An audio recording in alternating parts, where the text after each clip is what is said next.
Welcome back to the Well House Exorcism. This is your ghost of a host of the most, Shanna. It's PukwaPJ. Welcome back, darling. Hello. Bonjour. How are you? I'm good. Are you excited? I am. Good. I have a surprise for you. I have a surprise for you. Oh, it's just a day of surprises. This woman, I told her there's a surprise for this episode. She said, "What is it?" I said, "I can't tell you. It's a surprise." That's just stupid. I can't keep surprises to myself. There's no such thing as surprise.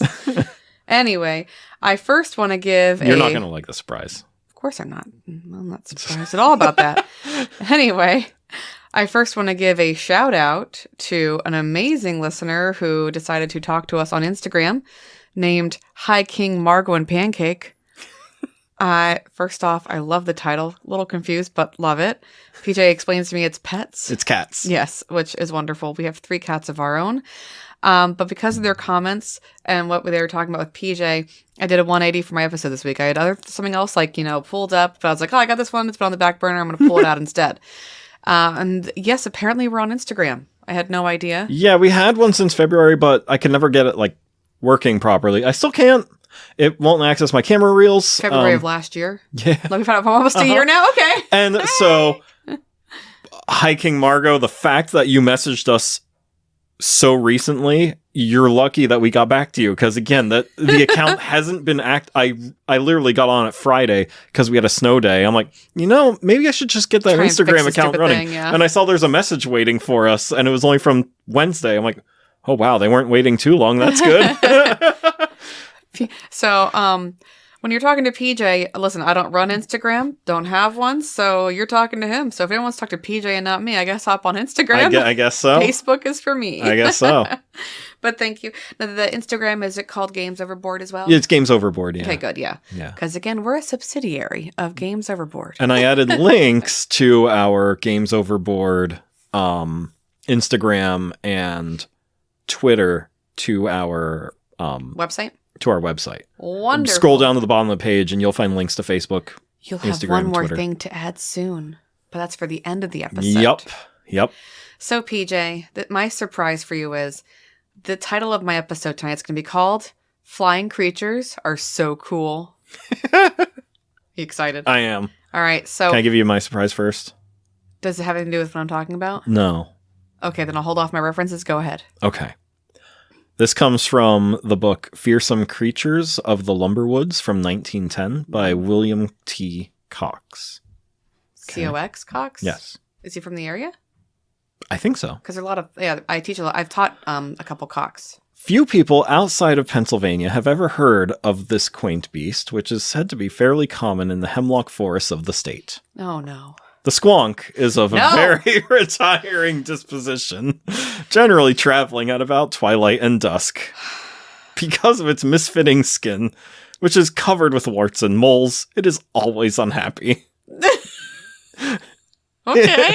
In fact, it is said by people who are best able to judge to be the most morbid of beasts. Oh, so we get the most morbid of beasts. Good, okay. Hunters who are good at tracking, are able to follow a squonk by its tear-stained trail. What? For the animal weeps constantly. It's gonna look so bad. When cornered and escape seems impossible, or when surprised and frightened, it may even dissolve itself in tears. Boo. Ah! Squonk hunters are most successful on frosty moonlight nights, when tears are shed slowly, and they're freeze, and the animal dislikes moving about. It crackles from being frozen. It may then be heard weeping under the boughs of dark hemlock trees. Aww. Mr. J.P. Wentling, formerly of Pennsylvania, but now at St. Anthony Park, Minnesota, had a disappointing experience with a squonk. Minnesota, okay. With a squonk near Mount Alto. He made a clever capture by mimicking the squonk. And was he just sobbing? Okay. So by mimicking a squonk and inducing it to hop into a sack. Hop into it. In which he was carrying it home when suddenly the burden lightened and the weeping had ceased. Wentling unslung the sack and looked in. There was nothing but tears and bubbles. Tears and bubbles? Aww. cried. It's so sad. No. Okay, so we call it a squonk. Why? What is that thing? No wonder it It's cries. the most morbid of beasts. So it kind of looks like the It looks monster. like something out of like Dr. Seuss. Well, I was thinking it looks like that that caterpillar thing in the Evolution movie. Oh, the one they find in the closet. It looks really cute and sad, and then oh no. Oh, just want to give him a hug. All right. Well, anyway, Squonk is stupid. Moving on. that one. I mean, we've been talking about the squonk for a couple episodes. Well, like we've done it in the past. We've mentioned it. It's not a thing.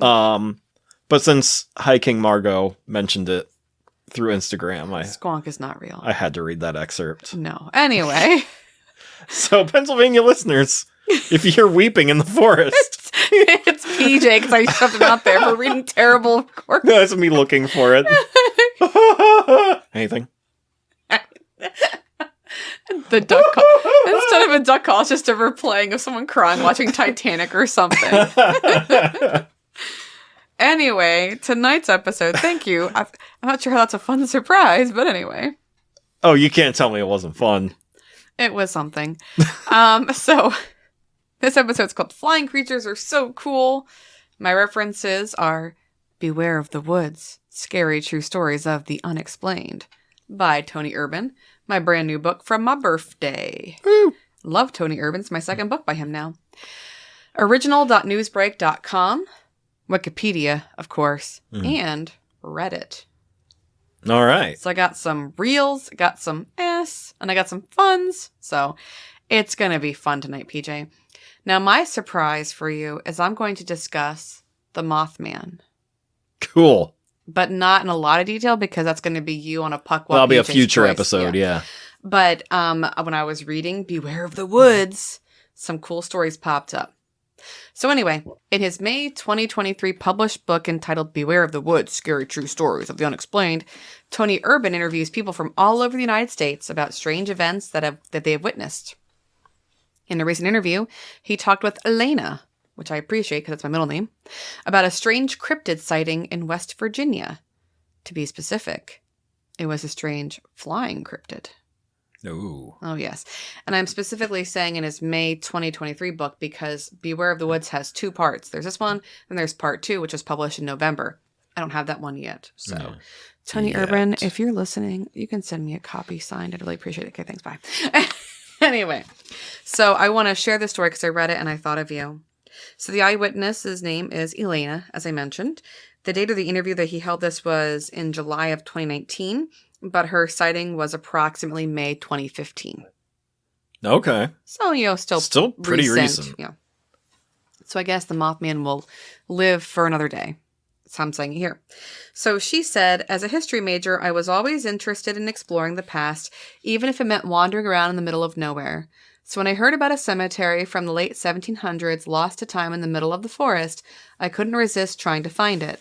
I packed my bag with the essentials, water, snacks, and some toilet paper, and set off on my adventure.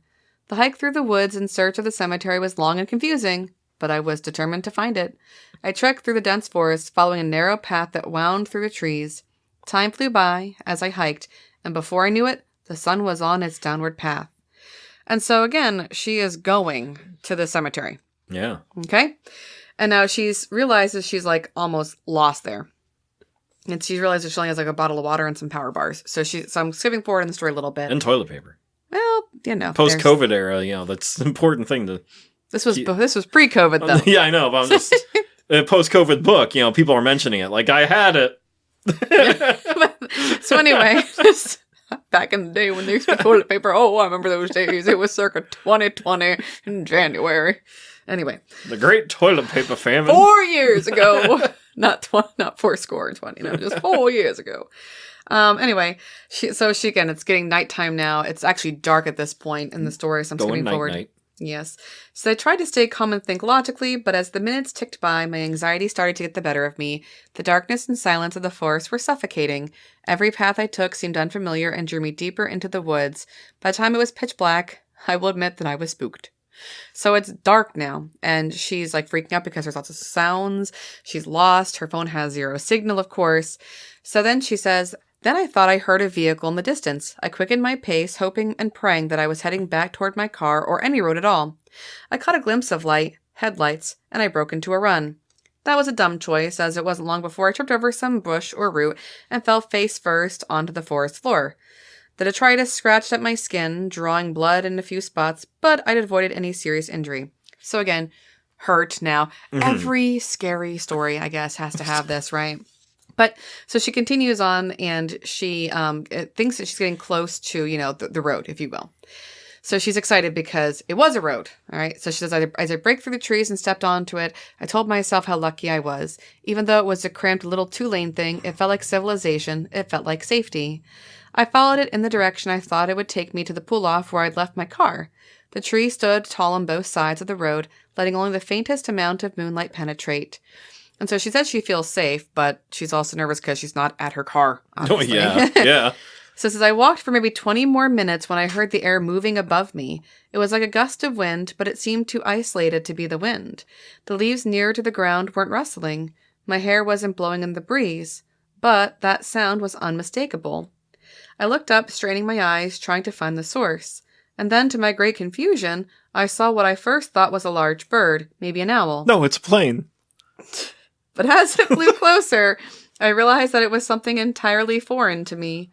The creature had wings like a bat or a bird, but it was much bigger than any animal I had ever seen flying before. So big that it seemed impossible that it could remain airborne. It had glowing red eyes that shone like spotlights in the darkness. It was almost impossible to look away from them. They were so intense it was almost hypnotizing. But I forced myself because I wanted to take in the entirety of this thing. Its wingspan must have been 10 feet across, and its wings looked dark and leathery, more like a bat than an owl. But its body was even weirder, because its body was like that of a human. I could make out the outline of the torso, which I'd estimate to have been about 5 feet long. And then there were 2 distinct legs that were thick and muscular, not bird-like in the slightest. As I watched, the creature's wings whipped up and down, and it soared back into the sky, where it flew away from me. Eventually, I lost it in the night. I took a moment of staring before I realized I was shaking all over. Yeah. So she sees that, okay? Now, with that being said, she is running at this point to find her car, and she realized there's something above her, and it's flying after her. So in the story, she's like booking it, trying to get to her car. She finally gets there. She cranks the ignition, but the bird is still behind her in the rearview mirror, following her. So she just drives as fast as she can to the closest, anything. Yeah, wherever there's lights. So she says, so I'm skipping forward. I pushed my car to 85 miles per hour, but the creature was still gaining on me. I was in a full-blown panic now, my mind racing with thoughts of what might happen if it caught me. Would it kill me? Drag me in the woods and eat me? I didn't know, and I didn't want to find out. So she does head off, and she finally finds this little town, if you will. And so she's looking for any humans in the streets. She's like, please, dear God, let there be someone here, So she's like, the town was empty. And she's like, it's one of those places like about 5 o'clock, everyone goes home, goes to bed. But then she says, I saw 2 teens on bicycles. I hit the brakes and the car skidded to a stop in the middle of the road. The boys looked at me to see what was going on, but my attention was focused on my rearview mirror, where I saw the creature hovering about 20 feet away. I threw open my car door and screamed at the boys, do you see it? Do you see that thing? They stared back at me like I'd lost my mind, and I probably looked like a crazy woman, but I didn't care. See what? One of them asked. I didn't know what to call it. So instead of trying to come up with a name or describe it, I simply pointed behind me. So they look over there, and there was no creature. It was gone. The crazy bird man. Yeah, so then the one kid's like, are you okay, lady? So, in any case, she's just like, so that happened, but no one else She turns around as the bird lady from Home Alone 2. Anyway. But she's like, I definitely believe what I saw was real. And she'd heard about the Mothman thing, but she's like, I know there was a movie, and I know about it in a general way, but I'd never really looked into it. I didn't really think about it until then. So I wanted to share a Mothman story with you. Okay. That's cool. Now, before you get excited, my job is to debunk this trash. All right. So, sorry, Indrid, cover your Mothman don't ears. listen. Sorry, Indrid. I'm going to put her on or him on the, Indrid sounds like a girl's name sometimes. I want to call it a girl. But Indrid, I will put on the book and take a picture of him crying over the squonk or something. I don't know. So I tried to figure out, Mothman, how did this come into being? So many people on Reddit believe that the Mothman is actually a harpy eagle. Have you heard of a harpy eagle? No. Okay, these things are redonkulous. They are like the creepiest looking things like I have ever seen. Okay, so I'm going to show you a picture of it. This thing is freaky. Are you ready? I'm ready. Are you sure? Because this is... Okay. Oh my God. I know. That is... And if you look at the one over here when he's talking to the one, it looks like it has legs and it's just wearing like a bird suit. It's that big. So it's like albatross huge. And like, it looks like some guy who's like wearing a mask, you know? Yeah, that left one. Yeah. The far left one looks like just a human. It looks like a man. Yeah. All right. It looks like a man. You look like a man. So people think that they're harpy eagles. That people are saying this. Okay. So I looked it up because, you know, I want to promote normalcy, not Mothman. However, I have good news for you. Harpy eagles don't live in the United States. That's right. Okay? They only live in South and Central America. And that's still pretty small. Like, that's not that doesn't have a 5-foot tall torso. Listen, it could. Or red glowing eyes. Or muscular legs. And if it's flying at night, owls do fly at night. All right. But anyway, they only live in South and Central America. And in some places, they're critically endangered because of, you know, habitat loss. It's Because also... of Mothman hunters. No. It's also very difficult to actually see them anyway. It's rare to have a sighting because they don't like humans. So I wouldn't see it chasing after a female. So maybe Mothman is real. Okay. Mothman for you can live. We'll have to do a deep dive. Well, I said PukwaPJ's choice. It's been a while. It has. You should probably go with that mic. Okay. Thank you. All right. So what do you think of that story? That's cool. Like, we haven't really heard anything from Mothman since the bridge collapse, you know, and that was ages ago. Ages ago. Like, literally before our time. So. Yes, I wasn't born. You weren't born. Yeah. Your parents were born, though. Yeah. Anywho, okay. So now I have a short one, too. I just happened to see in this book, and I was thinking of Jackie, because I always think of Jackie. Hello, Jackie. So I found a very short story about a UFO sighting in California.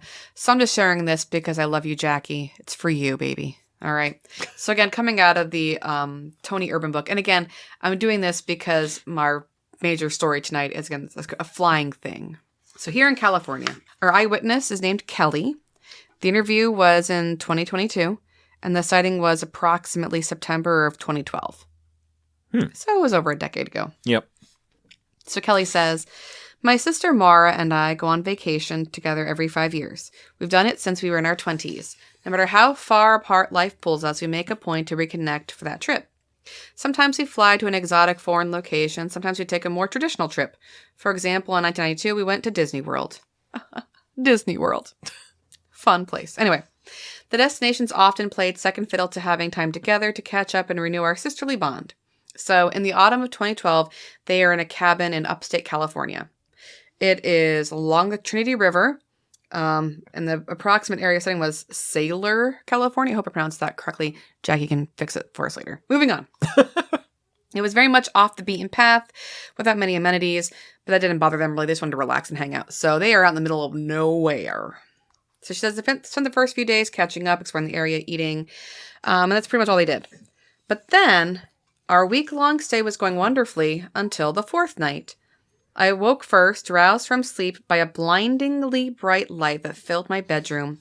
It was so bright that I could barely see anything, and I stumbled toward the door. Once out of the bedroom, I found the rest of the cabin flooded with the same white light. My eyes had begun to adjust, allowing me to see shapes and objects, so I didn't kill myself by tripping over the couch or futon on my way to Mara's room. Before I made it to her, though, her bedroom door opened and she walked out, shielding her eyes as if she were staring at the sun. She asked what was going on, and I replied that I was clueless. We realized that all of the house lights were turned off. The light was entering the cabin from the outside. Together we went to the front door. Before opening it, I paused to listen carefully for sounds or noises that might alert us to someone outside. But the night was as quiet as any other. Tentatively, I reached for the doorknob and eased open the door. Mara put her hand on my shoulder and suggested we might be better off staying inside and calling 911, but I wasn't ready to do that, now without knowing whether or not there was an actual emergency. Mm-hmm. I'd call 911 anyway, but anyway. As I led the way, stepping onto the front porch, I fully expected my eardrums to be battered by the reverberations of helicopter blades or some sort of jet engine. Yes, it was quiet inside the cabin, but I believed the outdoors would be different. But as the cool night air sailed over me, I heard nothing but silence. Actually, I need to clarify that. I heard only silence. There were none of the typical nighttime sounds you always find in the woods. There were no insects humming, mosquitoes buzzing, or crickets chirping. No soothing breeze passing through the leaves. It was as if all of the night noises had been extinguished and we were standing in a vacuum. By the direction of the shadows, it was clear that the light was coming from above. But we couldn't see the source, not with the porch roof in the way. So I walked down the 4 steps into the front yard and looked up. You don't go into the light. Well, wait, hold on. Sometimes you do, but... We totally would, though. Like, any human would actually do that. Don't put your lips on it. Like, having been those people now, you know, like, you can't not I guess. do it. Oh, I guess. It's easier to make these conversations when you're reading about it and not in being a part hindsight. of it. Yeah. Maybe we shouldn't have stepped off the steps. Anyway. No more than 50 feet above the cabin, just barely clearing the trees, was a shimmering disc-shaped object. The light originated from the bottom of the craft, a solid beam that was directed onto our rental cabin. The flying object made no noise whatsoever as it spun like a top, round and round and round. It spun so fast that it must have created its own gravitational pull, as some of the leaves and detritus of the forest floor seemed to be lifted toward it. And once I was out in the open, my hair floated up and in the direction of the craft. And then I realized it wasn't just my hair rising up, I was too. I was being lifted off the ground. I was floating. Kelly, my sister screamed. Her footsteps raced down the steps and toward me, but all of my focus was on the flying object above us. Again, I should have stayed on the porch. I was able to think and comprehend what was happening, but I was mesmerized by the light. Then Mara grabbed onto me. I was so far into the air that her arms wrapped around my thighs. For a brief moment, I felt an odd, heavy sensation as I was pulled in 2 different directions, toward the sky and toward the earth. Then abruptly, the upward pull ceased. I dropped, falling into Mara, and we both collapsed to the ground. Simultaneously, the light above blinked out, casting the world into pitch black dark. By the time the land came back into focus and we could again see our surroundings, we were alone. Upon looking into the sky, there was no flying object above and no sign of it anywhere nearby. All that filled the sky were stars and the moon. And there's more, but again, interesting story, eh? That's cool. That's crazy. all the UFO stuff that's been popping up recently and everything. It's just insane. I want to say that if you start floating in the air, I will grab your legs and pull you back down. Thank you. I say that now. I'm not sure. I might be frozen to the spot. I don't know. Right. I don't know. But I wanted to hear from Jackie now and her thoughts on this. Has she heard about UFO sightings in that area? I don't know. Because again, I never thought I'd be discussing UFOs. I thought they were a cool, Independence Day movie to watch, and now they're, real. So here I am discussing on a spooky podcast. So now we have to figure out. It's amazing. All these years later, I'm doing what I thought I never would do. It's kind of fun. Kind of confusing. Dipping my toes into the weird. It's still so weird, though, that, 5 years ago, it was taboo to talk about UFOs. Yeah. And then the government's like, no, they're real. They gave that to us to make us feel better, I think, after COVID. Yeah. Everyone focus on this instead. Then the Mexican government's all like, well, we have aliens. Oh, yeah, well, we got better ones. Those weird mummy-looking things. We got better ones. There's no way America. Those are aliens. They could be. You don't know. You don't know. Let's ask MUFON. Okay. Do you know someone from MUFON? No, I don't. I'll find someone. If you're part of MUFON, please. Anywho. So with that's my little intro to tonight. I want to focus on tonight's premiere story. It's the beginning of what I assume will be many episodes on aliens in Pennsylvania. Is this... Oh, Pennsylvania, okay. Yeah. After mentioning it in last week's episode, I got so many texts, emails, Facebook messages from people who have ideas, they have stories, etc. So, on a side note, if you have any stories, please email them to us. Just saying. gamesoboard@gmail.com. Yes, or tell me when you are available for a Zoom or a phone call. Yeah. Because I want to hear them. We'll have you on the show. Them. Yep. We're not lying. That's how Jack and I became besties. Yeah. All right. So this actually comes out of the same book because I read this and I was horrified because the Beware of the Woods book takes place across all the United States. Yeah. So, of course, I opened to Pennsylvania first. And I was like, what? This happened in Pennsylvania? So this is, again, like a back burner episode since I got the book and whatnot. So I did some research, though, before going into the book because I didn't know what the heck was being talked about and the Reddit pages that I went on to. So I need to explain what black triangle UFOs are. Oh, okay. I had no idea. Yeah, because they're the Tic Tac ones. There's the cigar ones. There's spinny silver ones, apparently. The discs, the saucers. Yeah.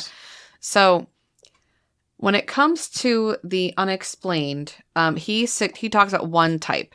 But I also have some stories from Newsbreak and from Reddit where they discuss black triangles. So we got... Tonight's episode is all about UFOs and PA in a general sense. Yeah. Okay. So apparently, black triangle UFOs or UAPs. Now, I'm sorry, there will always be UFOs. Yeah, they'll be UFOs. Just like Pluto will always be a planet. I don't care. Okay. Well, no, that's different. No. Get off my podcast. Shoot. UFO to UAP is just a ridiculous name change that has no meaning. There's actually a meaning behind Pluto. Pluto, if you're listening. Pluto, if you're listening, you'll never be a planet. Oh my gosh! Pluto has feelings. Anyway, so apparently black triangle UFOs specifically are very common to be seen in Pennsylvania. Fun fact. Yeah. Okay. Yeah, so if you don't know what they are, according to Wikipedia, because I obviously went to a really good site to get this, they are UFOs that are reported to have a triangular shape, who would have thought, and also dark color. They're typically observed at night, not in the daytime. And they're described as large, silent, hovering, moving slowly, and displaying pulsating colored lights, which they are able to turn off. And what's really interesting about this is I just helped a student write an informational essay about how he believes that he saw a UFO. And I'm not going to say his name, but you know who he is. And he was doing it for a class. And I was like, oh, that's a really cool story. Really interesting. Now I'm like, oh my gosh, he definitely saw a UFO. And of course, this kid, I not that I didn't believe him, but I was like, oh, UFOs. But I'm like, oh no, according to Wikipedia, he saw a UFO. Oh, but anyway. So before I go into the story then, which is a good one, all right, I have a story here from Newsbreak. Roger Marsh was the author of this article. And he says, a Pennsylvania witness at Conshohocken reported watching a black triangle-shaped object slowly traveling overhead at 12:30 p.m. on December 4th, 2022, according to testimony from the National UFO Reporting Center. The witness was driving when the object first came into view. And the witness says, I caught what appeared to be a black triangle with no lights, no tail or turbines, gliding northwest of the car. The witness reported that the object was gliding over nearby homes until it was no longer in view. And so he continues by saying, the triangular flying object appeared very thin, unlike airplanes, and while seen, was traveling slowly, but then moderately, until out of sight. So, yes. No images were included in the report. And just so everyone knows, if you don't know this, Conshohocken is a borough on the Schuylkill River in Montgomery County in Pennsylvania. It's a smallish population, like under 8,000 people, I believe, at this point. Montgomery County, so that's down near Philly. Yeah. Okay. Which is my next comment. But fun fact, okay, Pennsylvania was rated 8th in total U.S. UFO sightings for December of 2022 that year. Oh, wow. Yeah. Pennsylvania sees some things, all right? So it actually had 16 cases filed at that point. California, shout out to Jackie, actually topped the list with 51 reports.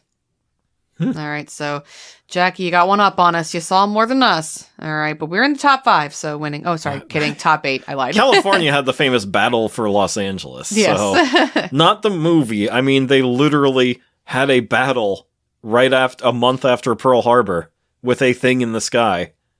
And no one wants to talk about that. I know. Along with something else. What the heck? All right, so this is going to be another episode. It's going to have to be, because I'm going to mention something in passing, too, that we're going to have to, we got to do a mini-series on UFOs now. Like, it's just going to have to happen. Our listeners want it anyway. I know. We've gotten some emails. We're talking about UFOs on this episode. Okay. But anyway, there were actually 38 triangle cases reported nationally in December 2022. Yeah, so, it's crazy. I think, we were in the top 8 out of 50 states. California was number 1.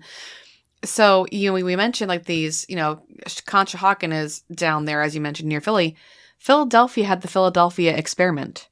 Have you heard of this? No, the Philadelphia experiment. That's horrifying. Yeah. So, and again, this is all alleged, but you can find it on the Navy History and Heritage Command website. Like it's a part of the Navy Military Research website.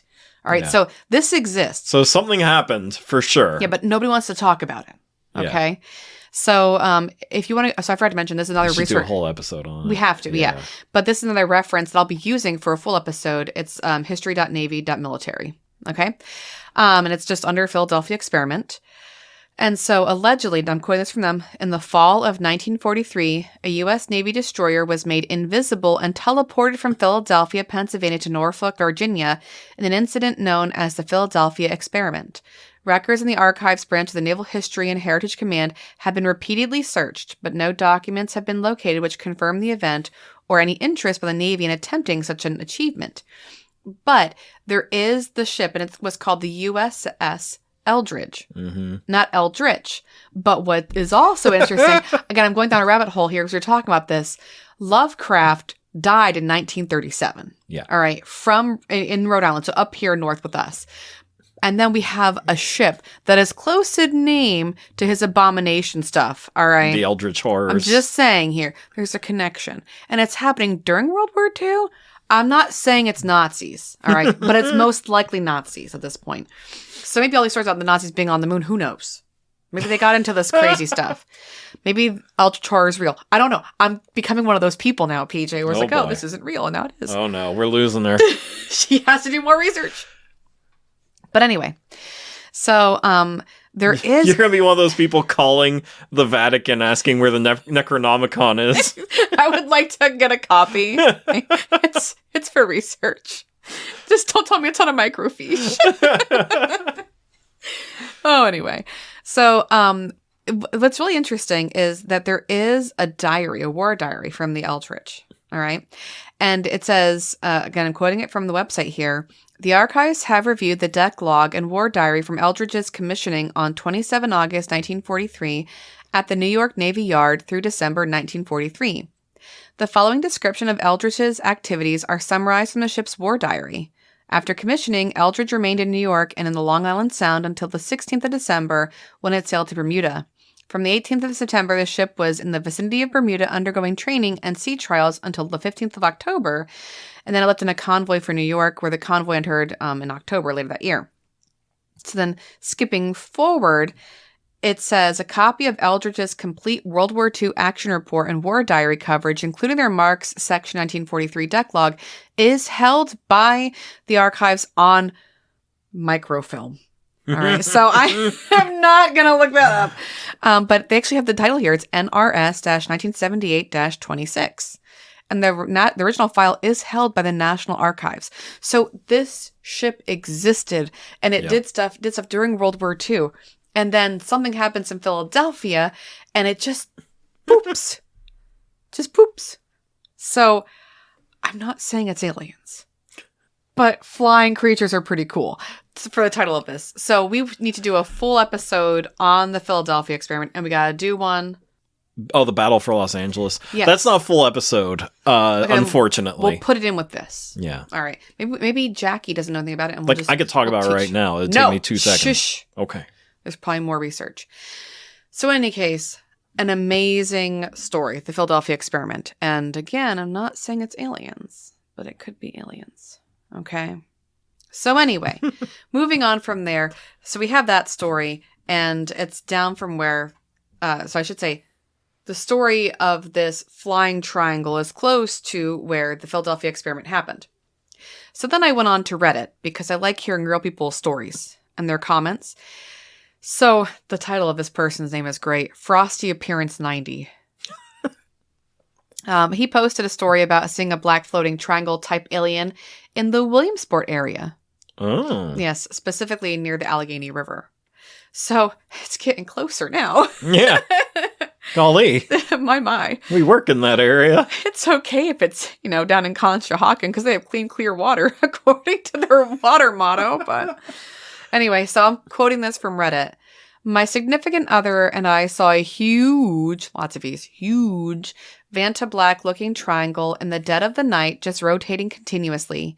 We were never into any occults, and we are staunchly agnostic / non-religious or spiritualistic. Oh my gosh, someone at the bunkers summoned it. I knew it. Eldritch horror. They probably had a bunker disappear in the bunker experiment. That's why Elvira's missing. Anyway, we're both engineers, as well as with no family history of mental illness or degradation. We saw that huge triangle rotate and then zoom out in the blink of an eye. That encounter changed us, not gonna lie. We both love talking nonstop with each other about everything, and that includes seeing weird stuff in front of us. Somehow, when we saw the huge black triangle craft, we acted way different than we normally do. We didn't talk much about it at all.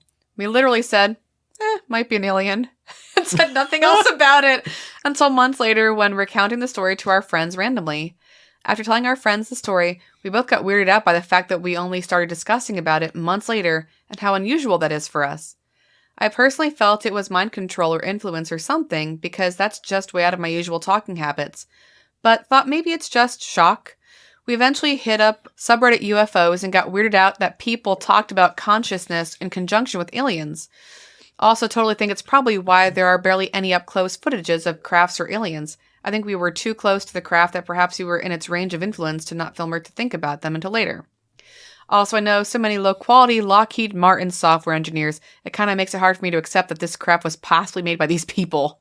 So slap down your fellow engineers. With all this in mind, though, I do have one more story from a UFO thing in Tony Urban's story. So what do you think of the Reddit Frosty Appearance user? We reach out to this person. Yeah, Frosty Appearance 90, if you're listening.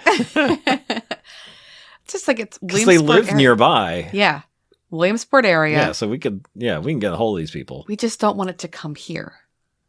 And remember, Paris Sabrina said that. See this. Paris Sabrina said that she was here investigating UFO issues here in Millville. Oh yeah. Oh yeah. And at first I was like, aliens, but now I'm like, aliens. We're gonna die. So I don't know. Like now I'm a little nervous, and knowing that we're 8th out of 50 for seeing things in the United States. Well, you remember the one day for the fireworks over the 4th of July, and everyone was looking at the wrong part of the sky. Yes, it was just that it was a drone. No, they said it was the Chinese, like the fire lanterns. Oh, that's right, Chinese lanterns. Yeah. We're like, yeah, okay. Yeah, no way. They were connected. There were 3 of them, and they were moving together. And that was before we had Sophie, so this was well before, UFOs were real. Oh, yeah. Because we were at a friend's house up on the hill. This is the early 2000s. Yeah, I think were we still in college? Yeah, we were in college. So like the late 2000s then, right before the 2010s hit. Between 2006, 2009. It was somewhere in that time period. Yep. Aliens, man. So anyway, with all that in mind, I have one last story that took place here in PA of Tony Urban's book. Ooh. Oh my. Okay, anyway.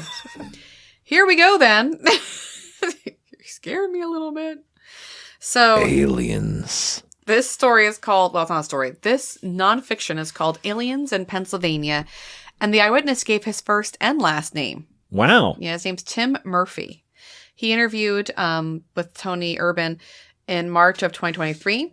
His sighting was in Bradford, Pennsylvania, and the sighting was November in 2007. So around the time that we saw stuff here.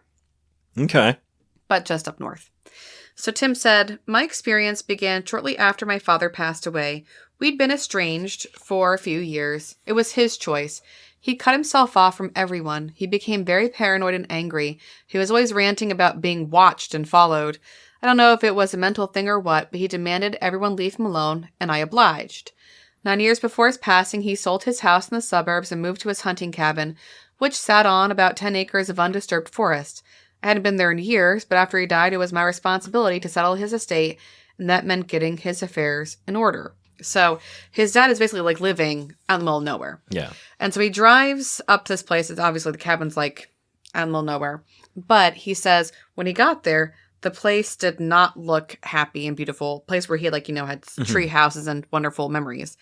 It says, my happy memories quickly faded as I approached the cabin, which looked like a hoarder's paradise. The place was a mess. Shingles were missing from the roof. Most of the windows were boarded over. When I saw it, I immediately felt guilty that my dad had been living in a place so decrepit. But again, it was his choice. Oddly, what seemed to be in best condition was his front door. It was new and made of steel.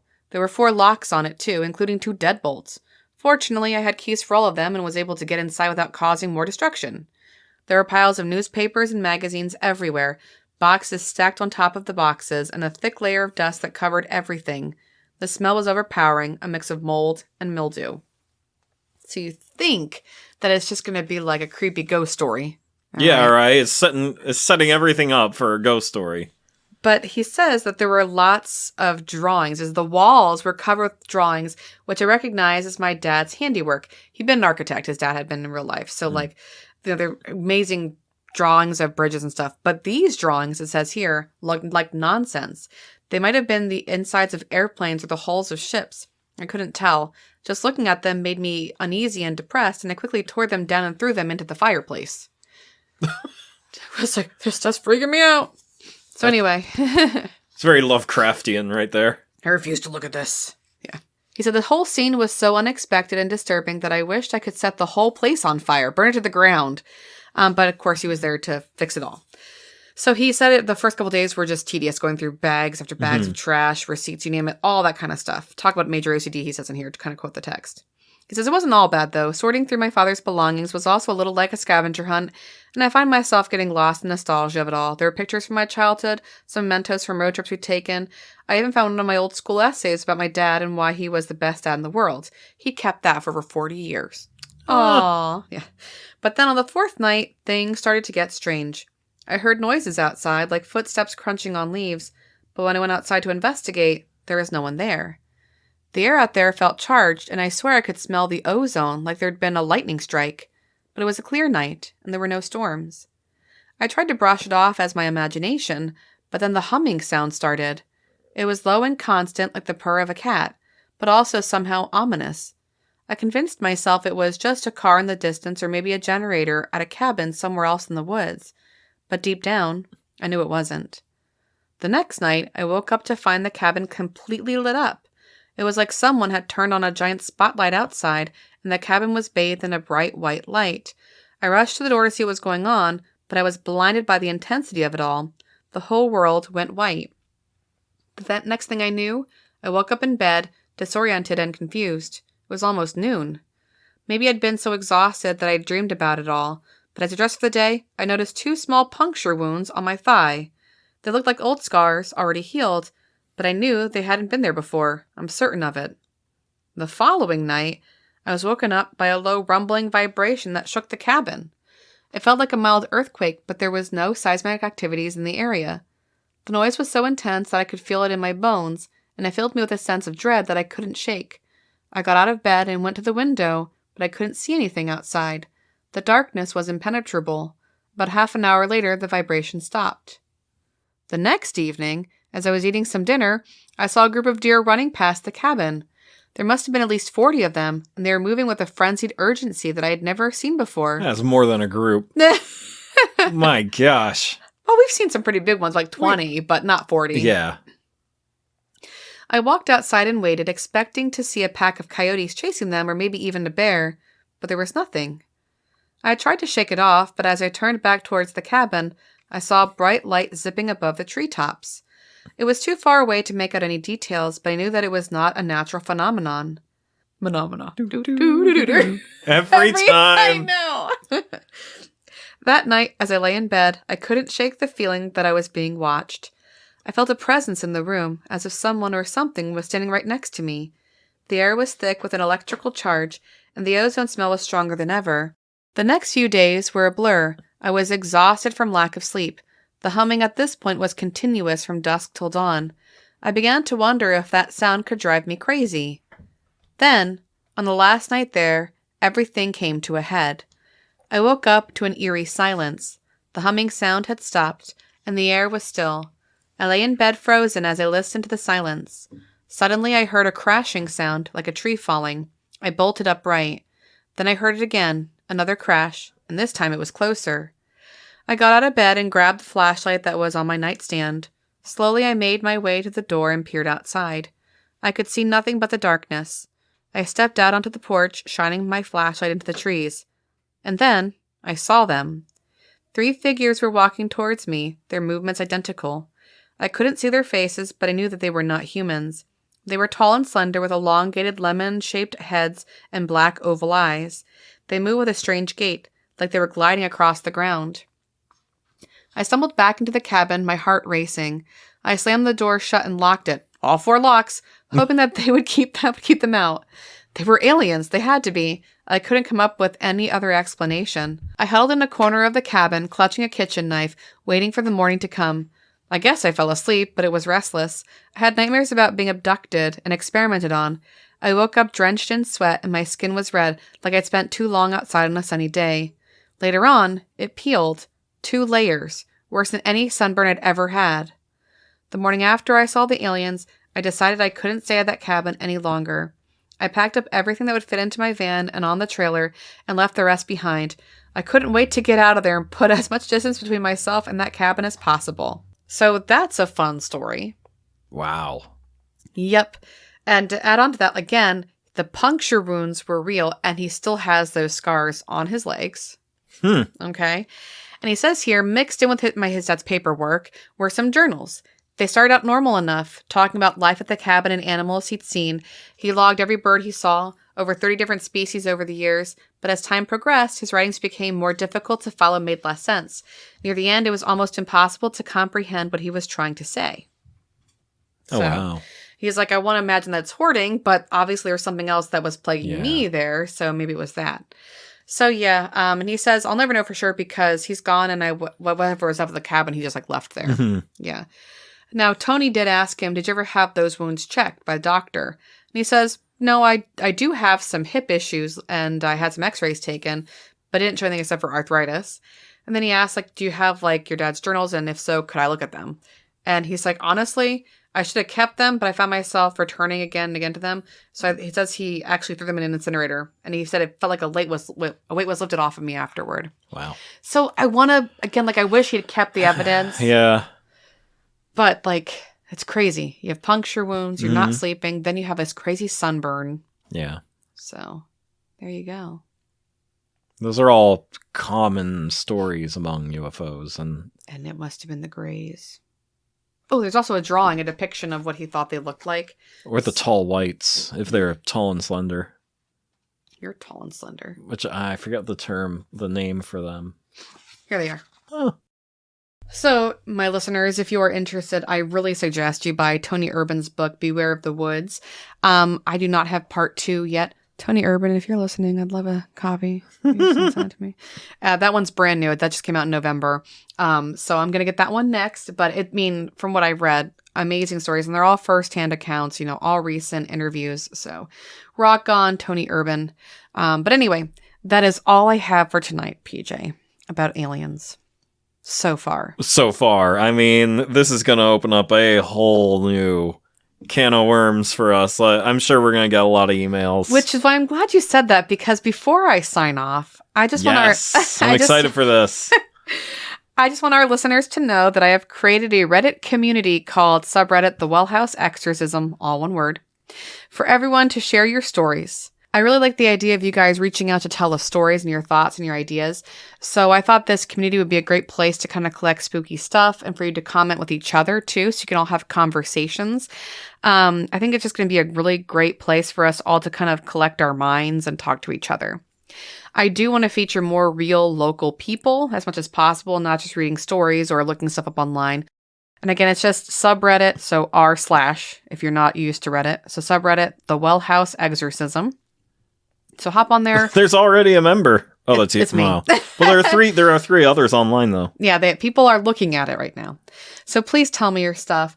But also, I want to say too that I made a Reddit years ago, and just because I wanted to join Catloaf community. That's one reason.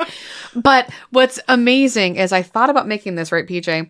You want to talk about Kismet? Do you see the name of me? Yeah. What is it? This is me not afraid. I know. And I don't know why I made that years ago to join cat loaf community. I just wanted to see cat loaves, that's all. And yeah, so my name is This Is Me Not Afraid. So it just fits. So you'll have to make your own little doodad. You can be PukwaPJ. Yeah, I'm gonna make the OG Pukwa. I'm going to make a new username just for this, yeah. For interacting with that. So please hop on Reddit. Reddit's not dead. You know, I found some really good stories. So please hop on there and tell us your stuff. And then talk to other people from the area. If you're not from the area, I made a little post on there too for spooky locations not in PA. So we can all talk about, you know, California, right? Yeah, so. Shanna already created a whole bunch of different threads for people talking to. What threads do I have there so far? I made a couple. Creepy locations outside of PA, creepy PA locations, UFOs, UAPs, ghost stories, and welcome to the Well House Exorcism. That's right, my welcome page. So I have a place for ghosts, I have a place for UFOs, and I have a place for creepy locations that we could research. Yep. So give me some stuff. I'm looking forward to it. I'm taking this off. Like you guys have made this past year awesome. I love that we have well over 11,000, whatever, I'm not sure at this point, plus listens and downloads. So this is your podcast too, peeps. Yep. Find us on Instagram too. I was thinking about making a Discord also. That's an idea. Yeah, that'd be really fun. But right now we're just going to focus on Reddit and Instagram and Facebook. Facebook is the main way to get a hold of us because we are both on it. We both monitor it. So if you send us a message, we'll both see it. You will really talk to us. Yeah, that's the easiest way to get a hold of us. Yes. That or email. Yep. gamesoboard@gmail.com. Yep. All right, well, that's all that I have then. So Instagram, Reddit, we love you guys. Get those downloads in because if we get close to another 15K, I'll do another giveaway. But, as always, enjoy your week and think spooky thoughts.